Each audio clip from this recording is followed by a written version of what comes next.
Um autocarro em chamas é um dos sinais mais visíveis da noite de violência vivida em Lisboa.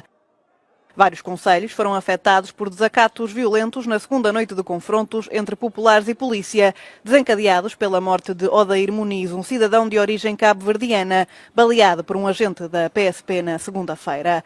4 pessoas ficaram feridas, incluindo 2 polícias. 3 pessoas foram detidas na sequência dos distúrbios que incendiaram 2 autocarros, vários veículos ligeiros e contentores do lixo.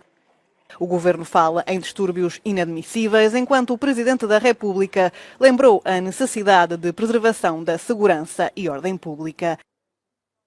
O Ministério da Administração Interna determinou a abertura de um inquérito urgente para determinar as circunstâncias da morte de Odair Muniz.